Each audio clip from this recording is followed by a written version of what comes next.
In this episode, we're going to talk about the 6 stages to coming out as identified in the Cass identity model, and then we're going to share how each of us has experienced that. I'm Siena. And I'm Toast. We've been partners in life, love, and music since 2001, and we believe life is best lived as a love story. Your love story. After all, to love well is to live well. For more, check out sienaandtoast.com. But for now, here's this episode. Hey everyone, thank you so much for joining us today. We are recording this on Father's Day. And so whenever you're listening, that sounded pigeon, huh? Whenever you're listening, we hope you had a good Father's Day. Yes. Yesterday, so we're recording this on a Sunday. And yesterday, being Saturday, was kind of a rare day, I would say. We had planned to do a bunch of things, but it was just nice to not do them. You know? Laziness is nice feeling sometimes. You know, sometimes it is. And yesterday, I just reveled in a day of watching a new Netflix, well, new to me, it's not new on Netflix, a new series to me called Marcella, Netflix. It has 3 seasons. And it is a kind of like a psychological thriller, murder, mystery, who's the serial killer kind of show. One of Siena's favorite genres. It is so good. And it was so nice to just sit and relax, watch it, and be involved in that show. Get up, walk around. So I'm not just sitting there, right? So your ass doesn't get numb. Yeah. Walk around, open a window, close a window, get some snacks. Adjust the temperature. Yes, get a beverage. Use the bathroom upstairs so that I can exercise, get the blood flowing. Get some steps in. Well, it is so good. That is living in the lap of luxury. That was my friend. I really enjoyed it. Kind of turning my brain off in some ways and just enjoying another person's story. Yeah. So that was great. And so it sounds like you would recommend this to people who enjoy the same psychological if you like flaw. Serial killing and trying to figure out who did it, and if you loved being dragged around and fooled, then you'll love this. Okay. So it does pretty good job. If you love crazy people, if you love people who are like, they're such good, they fight for good, but they're also really bad. So if you like that twistedness, then yes, watch it. That's the modern, not what, anti-hero? Is that what they call them? Yeah. So that is a interesting shift in popular culture that we have witnessed. I feel like, Yeah. So today is a more outwardly productive day. As we're recording this, it's also Toast's haircutting day. I hope we can get to that after this. Let's see. It'll be my second quarantine haircut by Siena, because YouTube is instructive about many things. YouTube is great. And Siena's a great learner at it. She did a fantastic job the first time. And this time... Well, it was a great video, I have to say. This time, we also have a haircut kit. Oh, yes, we got the kit. That includes the, what is that? Like the cape? Like a cape? Yeah, okay, a cape for me. I was going to say a smock, but that's not I think what it's that a is. smock. I don't know. No, the person cutting your hair should wear a smock. Right.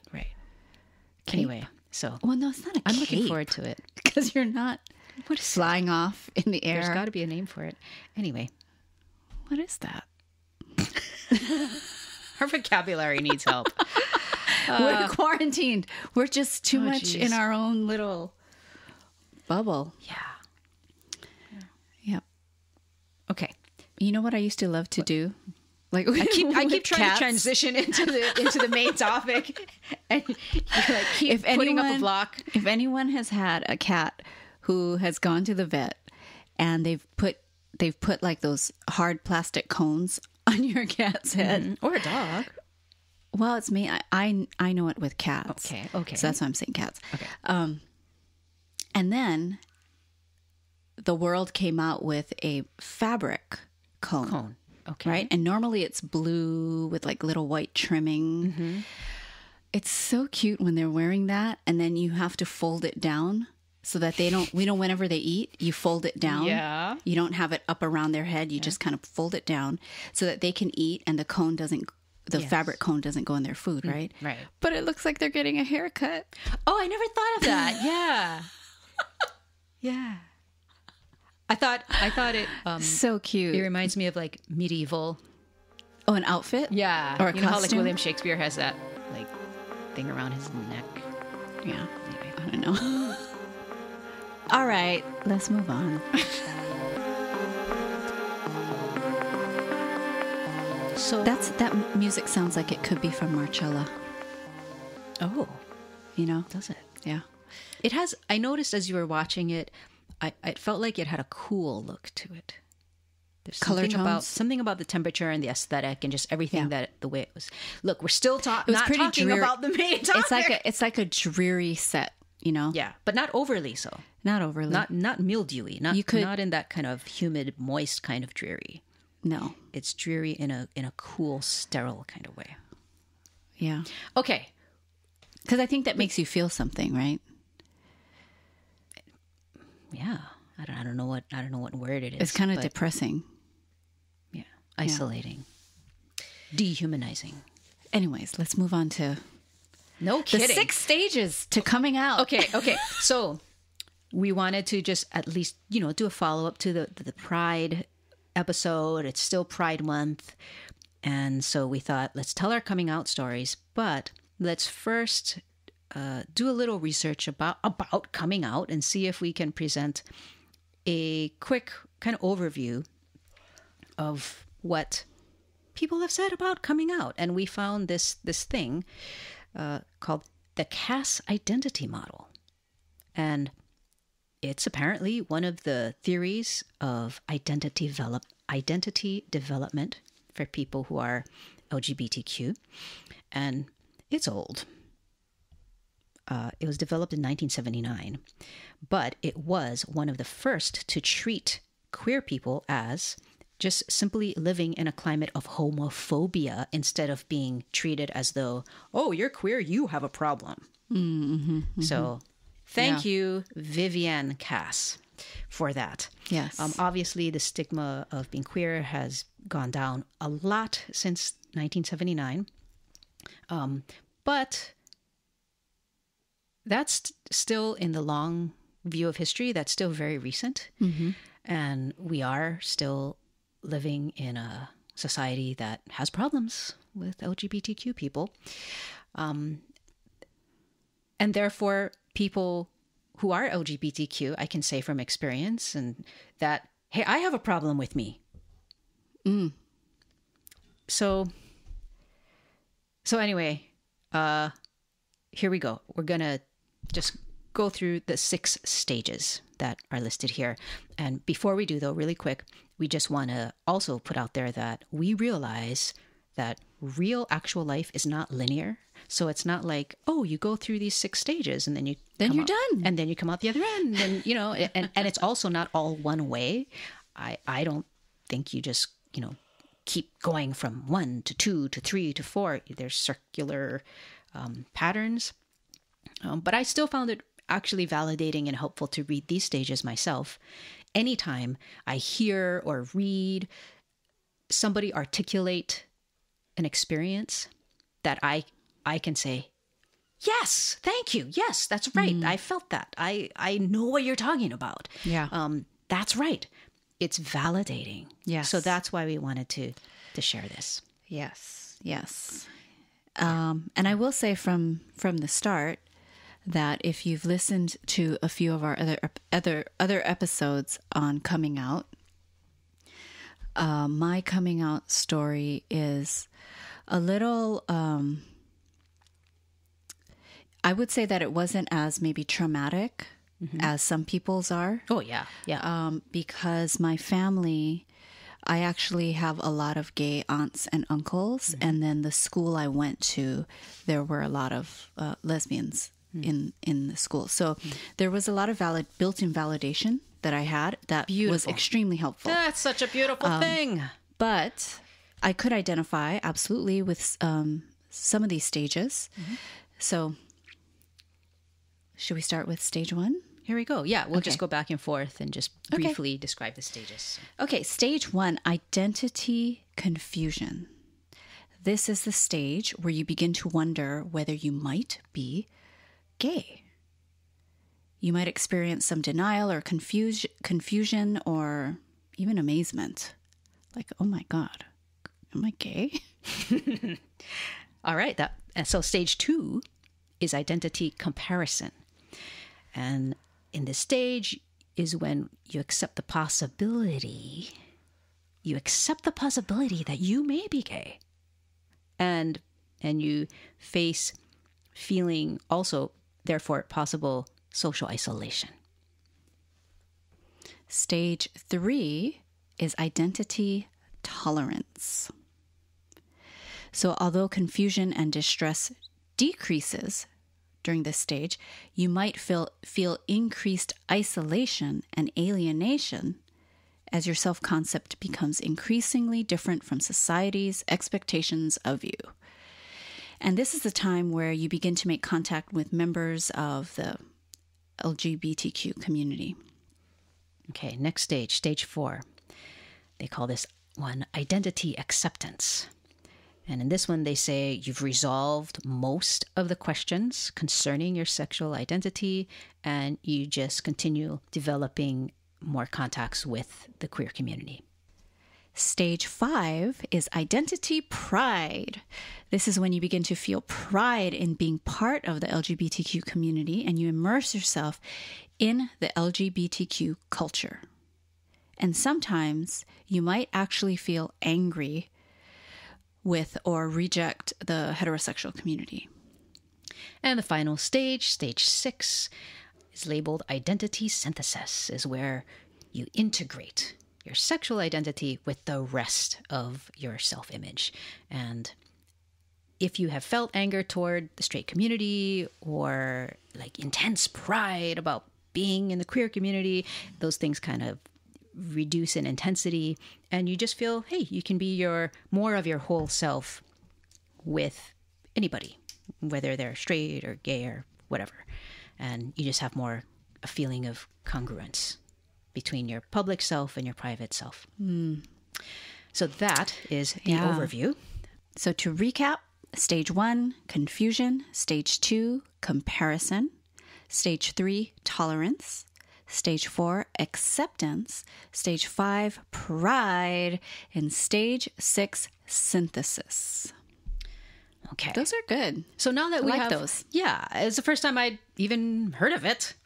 But I think I had it in social work, but yeah, because her name is. And I'm sure there's other models and theories and all that kind of stuff. But again, I thought the value is just simply in naming these emotions and experiences. And then now we kind of wanted to just share, again, very briefly with you, our own personal recollections of coming out. Okay, so should I just go first? Yeah, let's have you go first. All right. For me, unlike a lot of people who say, oh yeah, I knew I was gay when I was 5, or those stories. And I think you're one of those people, which you'll have your chance. But only in hindsight. Okay. Which I'll explain later. Because when you're 5, you don't know gay, I think. Maybe now 5-year-olds do. That's right, exactly. But anyways, I don't have any recollection of even thinking like that I might be gay. Oh. In very early, okay, like elementary school period. I mean, there was a time where I was playing with one of my friends. We were, we might have been in 3rd grade or so, and I was at her house, and she wanted me to be the man. And what, like the dad? She was was you the guys girl. Playing house or something? No, we were playing like I'm the husband, she's the wife. Yeah, like playing house. Well, but then she was like kissing me you know, but I was just like, okay, whatever. You weren't, you know, it's third not grade. Sexual. Yeah. It's just like you're doing whatever. Yeah. But I never gave it another thought. It was just, that's what it was. But the very first time I was like, was in 7th grade when I had a best friend that I was like, wow, I'm so close to her. And because I had never thought I was gay prior, I just allowed myself to get super close to her. Okay. And there was one point where she made a move. I don't know. Is this too much? Is this too much detail? No. Okay. It's real life. She kind of made a move. And then I was like, oh my God, I am not gay. Like, that's when I thought to myself, I am not gay. Okay. So you're saying that instant, like that incident Yes. was when you even like treated the topic of what your sexuality even is as an issue in the first place. Yeah. So you're saying up until then, it was kind of like... I never thought I was gay. So you just kind of assumed that I was you're straight. straight because the world is straight. Yes. So, hey, I'm like, okay, like I have hair because everybody else has hair. And yes. Okay. But I did start to... But when I started to think, oh no, maybe I am gay, was when around the same time, I had started a new school and people were teasing me about this other girl. And they kept saying, oh, she likes you, you know, or whatever. And I'm like, okay, whatever with that. That's whatever. And then I felt like, then there was a moment where I was like, oh no, I think I like her.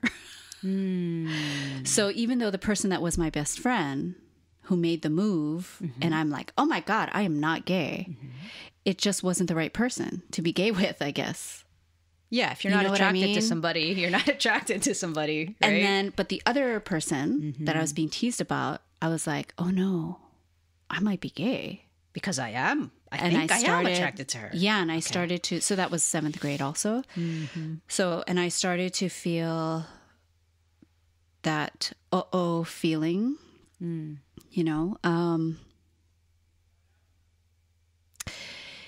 So this is like stage 1 and 2 together, kind of, right?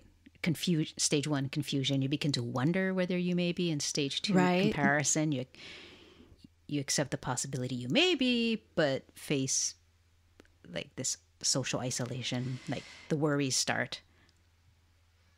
Kind of, you know, and I think that, you know, if we move on to the tolerance, stage 3 tolerance, okay, part,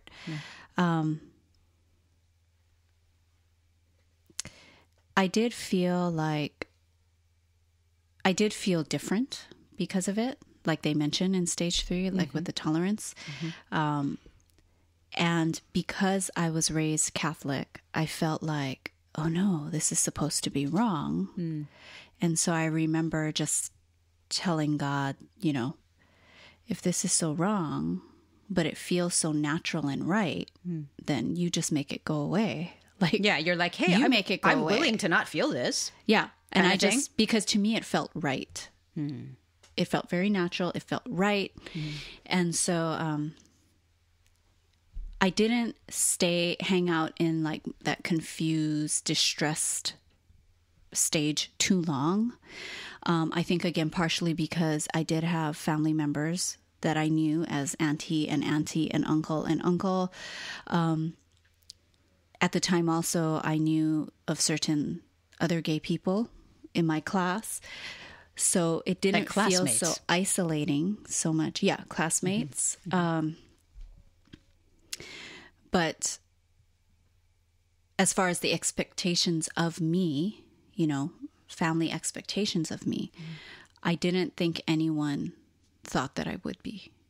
Okay. Gay. Yeah. You know? Yeah. So, I see. Were you worried that you would be disappointing them if you turned out gay? I kind of didn't care, really. Like, that's great. I felt like, but I think that I didn't care in that arena because I gave so much of my, like, I was studious, all those other things they expected of me. You were a good girl. I was doing for them. You know what I mean? Okay. So I was like, I wasn't going to give them that everything. That's how I felt anyways. Okay. But with stage 3, where you begin to make contact with other members of the LGBTQ community. So yes, I had a lot of gay people in my class, but I feel like stage 3 for me was really when I went to college. And, when you go to college, you're like, there's a freedom. You're starting all over. You're like, it's a clean slate. And it's such a big, it's a big campus. It's way more people. Right. You're just like free. There's more anonymity. Yes. You can walk, you can be whoever you want to be. Right. Yeah. And I think that's when I really felt stage 3 and even stage 4. So identity, tolerance, 3. And acceptance. Like really tolerance. Seeking out the gay, and acceptance. Like clubs on campus, student and groups, there were very gay few. Straight Alliance and that sort of thing. Right? Yes, yeah, and really accepting that part of me. And I think if anything, I also felt like college was a time where I started to really have that sense of pride. It's like stage 5 pride in who I am. And maybe the thing that is most, that was the most difficult for me though, in coming out was that people always thought I wasn't gay. People never really thought I was gay. And maybe it's because I looked so feminine. That's definitely because. Why? Because at the time. That's why. Let me clear that up for you. Because at the time, it's not like today where, the majority of gay people look feminine. Oh, is that what it is? I mean, majority? If you look at social media, there's way more feminine. It's like, I almost feel like it's more. Interesting. Okay, interesting. But the time I was growing up, there was like no one. There was like no one. And so people overlooked me. They always thought, like, if I was with my friends, they always thought I was the straight girl hanging out with the gay people. And so in a way, within my own community, I didn't feel seen. Yeah. And that felt really hurtful because it was like, okay, well, what do I have to do to prove this? Yeah. Right. And then when they were saying, so you're really gay, like, having little conversations with people I would just meet, they were like, so it's not just a phase. They thought then, oh, I'm just experimenting. Was there ever a time where you felt like you were just experimenting, like in hindsight? Where it was a question for you. It's like, I'm not sure. Am I gay? Am I not? And maybe I questioned, am I bi? Okay. Yes. But I never questioned, oh, maybe I'm not gay. Gotcha. You know what I mean? Okay.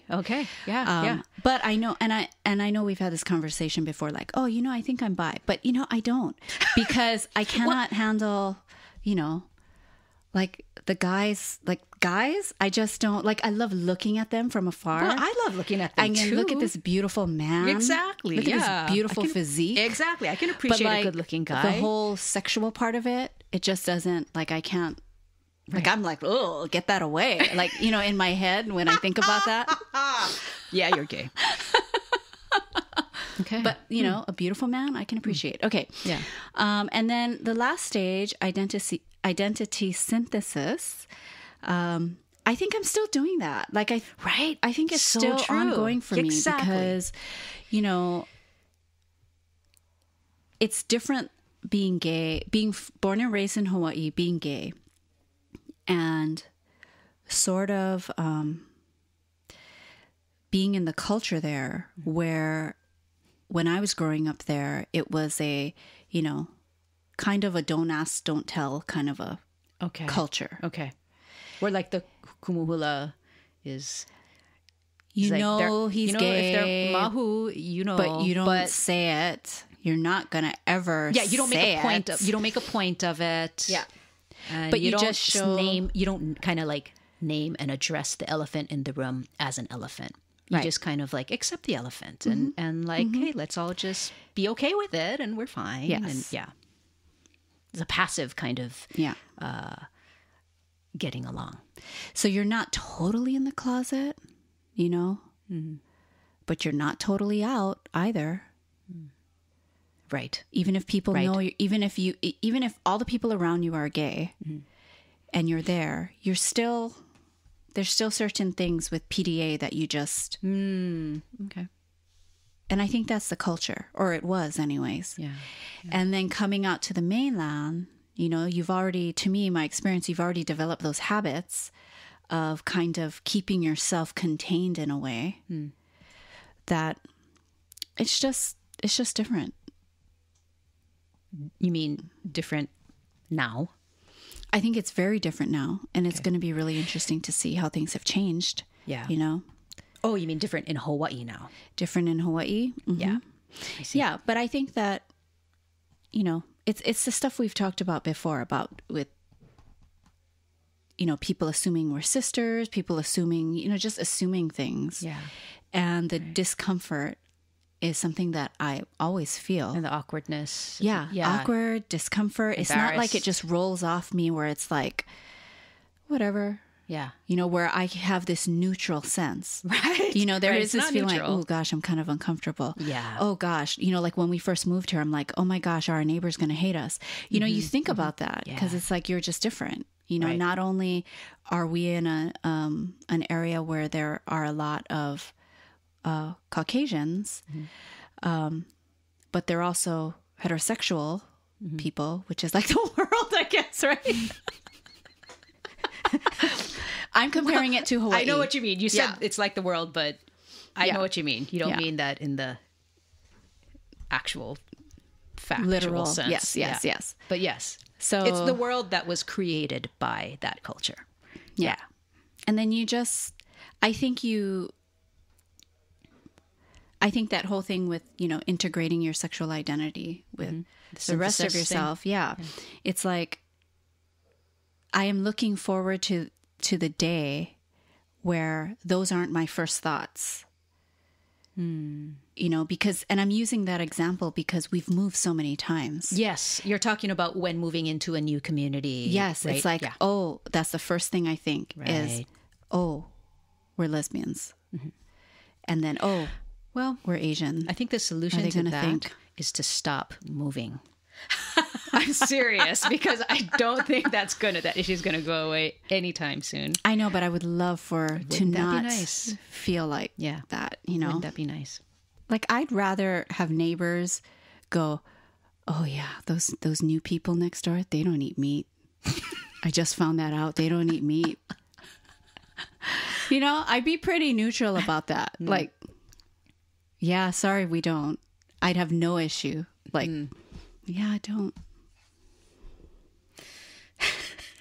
It's so funny, all the things that we humans will fixate on. And that's not to make light of, the coming out process for some people, because I know it can be very intense for many, many, many, many people. Yes. And even before we move on to my coming out experience, I just wanted to make one comment because, yes, your story is... pretty idyllic by comparison. Yeah. Right? If you grew up with family members that you knew were gay and you had a lot of classmates who were in same-sex relationships, but you did still, and even if you didn't care what your family thought about you being gay, like how you said, I kind of didn't care because, hey, I was getting good grades and, just the fact that you felt that way shows how still being gay was not a thing to yay and clap and you're awesome about. Right. Because I know how they spoke about the auntie and the auntie and the uncle and the uncle, I was around those conversations. Well, what were those conversations? I mean, this is kind of news to me. Just kind of like, oh yeah, because it was when they're around me as a young, much younger, they're not going to say gay. Okay. I don't think I ever heard that word. Okay. They would just say, your uncle, he's bringing his friend. And you could tell just by the way that they said it that it wasn't approved of. Okay. Yet, so it was accepted. It was tolerated. Yes. But it wasn't something that you like brag about. Right. Okay. And I had, and they were nice. Like they would give the friend a Christmas gift. They would treat them politely. Invite so-and-so, invite your friend. Right. But yet at the same time, I remember people in my family always asking like a certain uncle, oh, you don't have a girlfriend yet? Okay. Oh, yes. you don't have and I was just going to say, even the fact that they insisted on using the word friend, even that is, it's, I want to say demeaning, but that's too strong of a word. Yeah.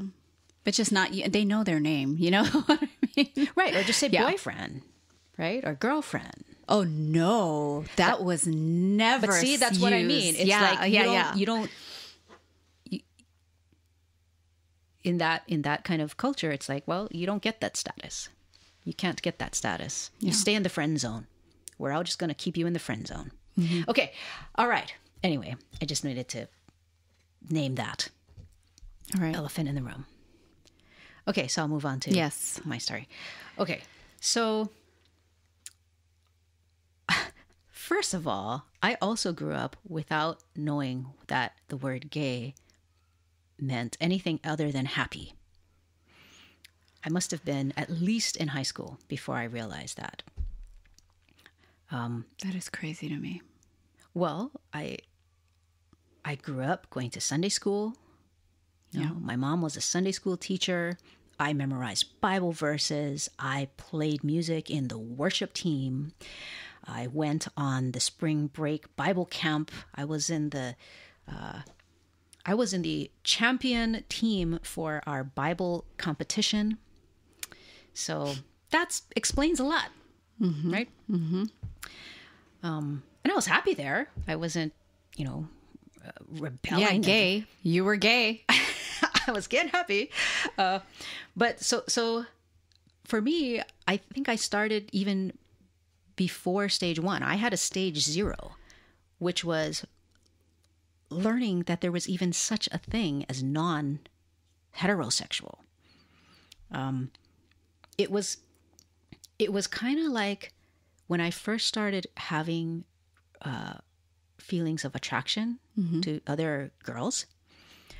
It was kind of like what I imagine it might feel like to discover that you have a nose growing out of your armpit. It's like, I am fucked up. There's something really wrong with me. And I don't know what to do about it. Wow. You know what I mean? So how old were you then? To have... Probably in high school. To think... Yeah. I mean, I didn't have that exact thought, like, oh shit, it's like I have a nose sticking out of my armpit. But that feeling is what I imagine it would have been like. That is such a gross example. I'm sorry. But that's what I mean. It was repulsive. I know, but it was a sense of like, there's nobody on the planet who, right? I am really messed up. Okay. So that was my stage 0, first of all. But that sounds like it's your stage 1 and 2. Yeah, I guess. Okay. I guess I'm messing things up. Then, the first memory that I have of learning that there was something other than straight was learning about K.D. Lang. And it was a big pop culture thing because, she's gay. She's homosexual. And I was like, there's a category for that. Because you didn't know what that was. That's what I am. Yeah. So I guess that's still in stage 0, right? Learning there was even such a thing as non-hetero. So I felt like stage 1 and 2 kind of came together for me. Stage 1 is confusion, right? Stage 2 is comparison. So those things just hit me, and I was just kind of amazed, first of all, that there's a category for people who are not straight. And immediately, of course, because of my upbringing in the church and all of that, this sense of social isolation, because it kind of similar to you in your family, where the word gay was not spoken about in overtly condemning words. Mm-hmm. It just wasn't mentioned. Mm-hmm. But you could tell. Yeah. You could still tell that there's judgment against it. That's exactly how it was with my church culture. You know, nobody ever preached a sermon against gay people. They just didn't talk about them. But I have a feeling... Although, you know what? I take that back. I do recall, and I don't know the chronological order of this, but I do recall one of the assistant pastors being quoted or being described as he said he would not touch a gay guy with a 10-foot pole. You know, so that's the only recollection I have of anything being spoken directly about gay people. But I have a feeling that my family not like saying the word gay and things like that. Mm-hmm. It was probably still more accepting than your church. Oh, like how you're saying it's the same, like where you just don't say it and you just don't acknowledge it. I don't think it was quite the same, though. No, I don't think it was the same. Oh, okay. Yeah. I think in my church, if I brought my friend or if somebody else, you know, brought their friend, the church would just probably be in denial about the nature of this relationship. Yeah. You know, and really think like, oh, yeah, that's their friend. How nice. And that's it. Okay. So, but after realizing, oh my gosh, there's a category for this. And then it just so happened that at that time, I was actually working at a night job as a DJ in a bar. And some friends from early in my childhood spotted me. They recognized me, and they came up and they said, hey, oh my gosh, it's been years, you know, and it had been like 10 years, probably. And so we kind of renewed our friendship. And it turns out one of them was gay, and she didn't come out and announce that she was gay.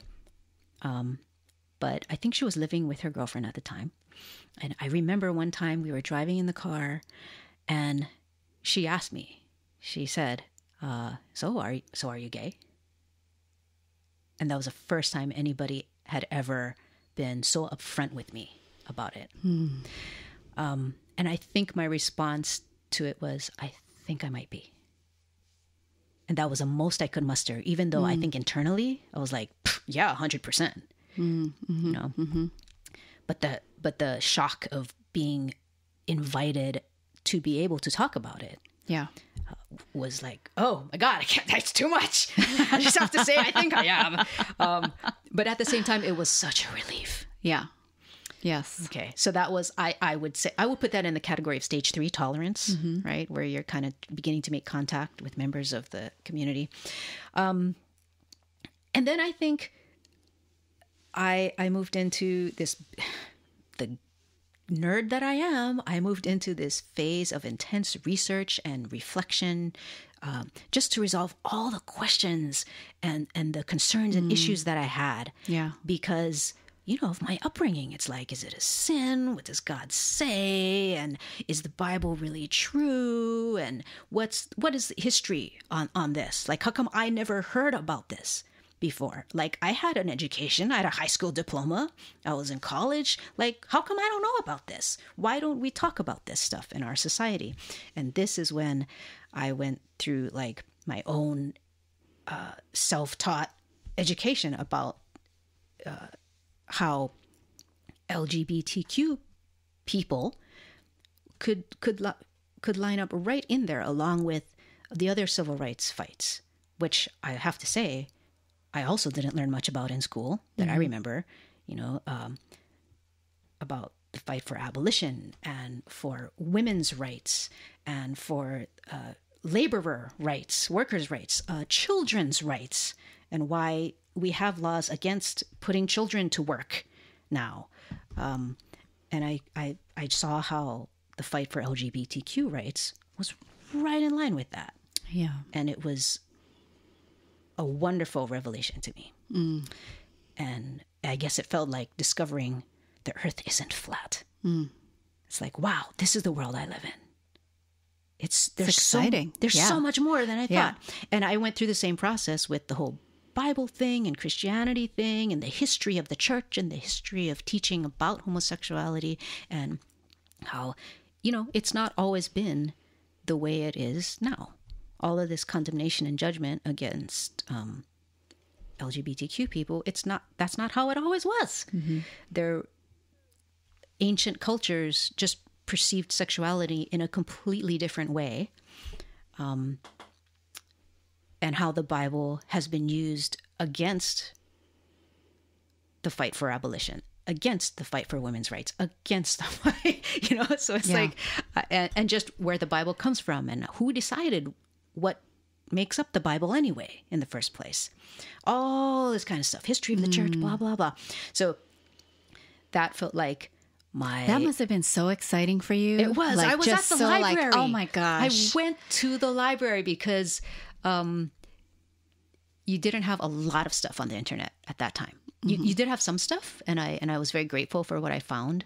I think the Metropolitan Community Church, MCC, I think is the name of a church that was affirming, right? Yeah, they were, I think, the first really big organization that was affirming in their spiritual realm. But so that felt kind of like stage 4 and 5 together with identity acceptance and pride, and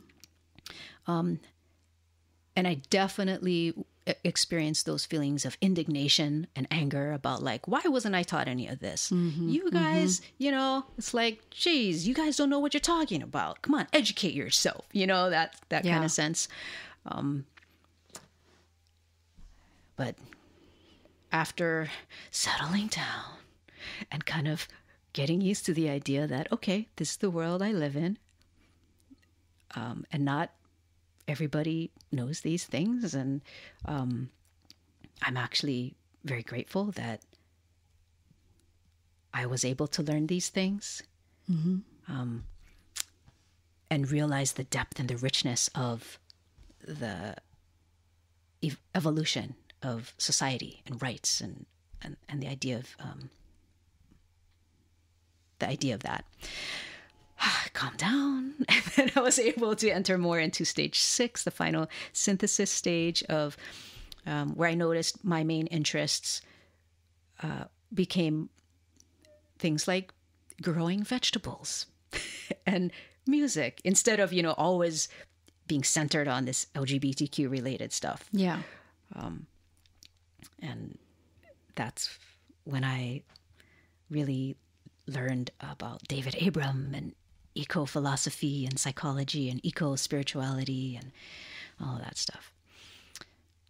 But I feel like it's been such a long journey, and it continues to be. I feel like I spent about 2 decades reformulating my sense of self and kind of synthesizing my own spirituality and my framework of how the universe works, what reality is, and what religion is in relation to that.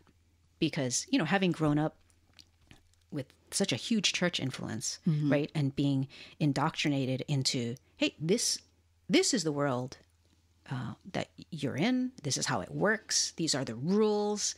This is the hierarchy. This is the framework. Okay, that worked great until it was completely shattered by the fact that I'm gay.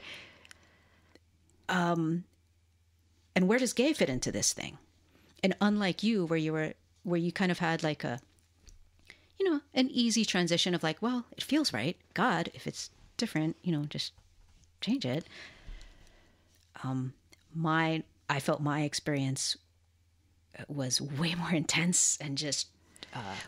traumatic and because just a wrestling match. Because your family lived, breathed, everything was church. Yeah, Bible studies at our house every Wednesday night. Yeah. For me, it first of all, it wasn't, it was Catholicism, which is a lot less community-like in terms of how I experienced it. Yeah.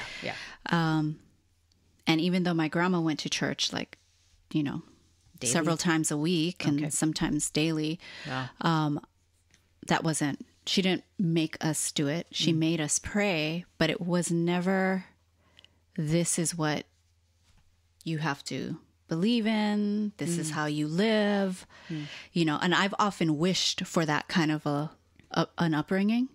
Like, give me the structure. I want structure. Yes. You know? Yeah. I think all of us need that structure, some kind of structure anyway.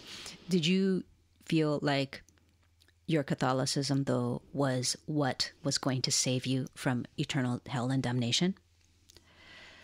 Catholicism? Yeah. For me, there wasn't eternal hell and damnation language to me. Like, I never took that as, oh no, I'm going to go to hell. Like, I never had that fear. Okay. You know? Okay.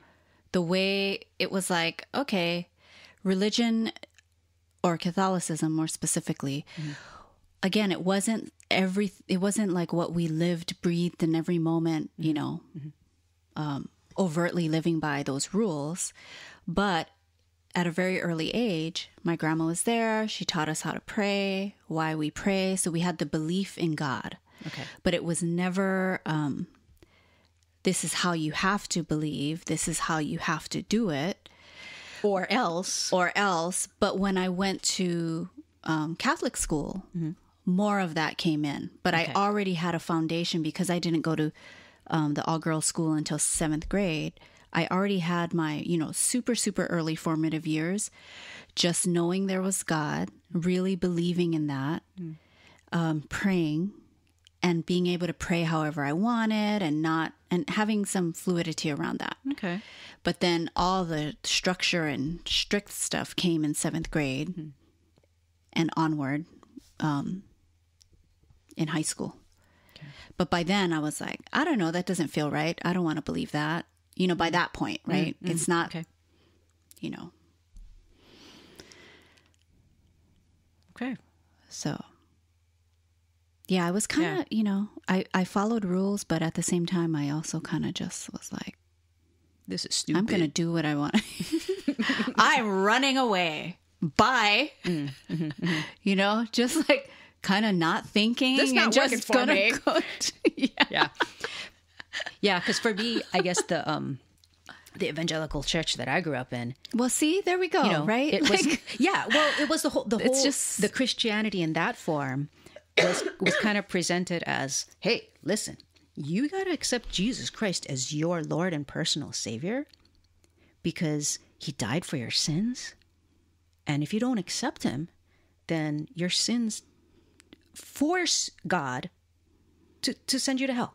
Because God is a just God and He cannot tolerate sin. So see, but you were fed that from when you were so little, right? Oh, yeah. And just kept, no. And at the same time, God is very loving and all of that. Because look, He sacrificed His only Son for you, you know, all of that stuff. But there was that thing of like, listen, if you insist on, insist on your own depraved sexual orientation, which is perverted and all those bad things, if you insist on that, then God has no choice but to send you to hell. That was kind of the messaging. Yeah. Nobody actually stood in front of my face and told me that, but you get the message, you know? So that made it pretty traumatic. Yeah. And that's why I guess I was like, well, okay, like, let me research more of the Bible myself because you're telling me this, but really, let's learn more. So that's what. And then luckily I came out the other and I was like, you know what? This Whatever. is totally not as advertised. It's not. It's not as advertised. You should feel so proud of yourself. There's so many ways to look at the Bible, and now it completely transformed my eventually, right after I got through all of that research, and it led me to look at other religions in other ways, and history in other ways, and science and biology and astronomy in other ways. It got me to a way of looking at and living life that is just so much more rewarding. That's great. And it feels congruent. It's that synthesis thing. It feels like there's integrity. It's not like there's everyday life and then there's also religion. Or, or there's everyday life and then there's also politics. It's like, no, it's all one thing. Yeah. Anyways. Okay. Went off a lot. Yep. But thank you for That's listening. good, though. It's good stuff. Yeah. We hope it's good stuff. There are so many people in this world that are bound to their religion, and because I think it like provides structure. Yes, it provides the structure, but that currently they are still imprisoned by it. Right. Yeah. And that's why I guess that's why I was so passionate, in my own personal life for 20 years, trying to synthesize and evolve a structure for me that works for me, that synthesizes everything. Okay. That's kind of what I was doing too. Like when I was like in high school, where I got more of the structured type of religion. I was like, okay, I don't know, that part doesn't work for me. Okay, yeah, this part works for me. And just really keeping what does and what doesn't. And then that's around the time that I also discovered metaphysics. And to me, that so spoke to me. But in Catholicism, like that's devil stuff. Right. It's put into the category of like, yeah, you shouldn't occult. Be playing with things like, ooh, a crystal. Dangerous. Crystals are witchcraft. Like you just, but to me, it felt so natural and real. Like, no, there's something with this. There's something to this. So, yep. Everyone has a story. That's right. Every single one of us. Final words. I just want to acknowledge that, as we said at the very beginning, life is not so nice and neat as stage 1, 2, 3, 4, 5, 6. It's not linear where you just go through it and that's it. I just wanted to acknowledge that I feel like I still deal and live with, family relations that have stresses on them, not just because of how they feel, but how I worry that it affects their own social lives. How, like I'm their daughter, or, like how it affects things.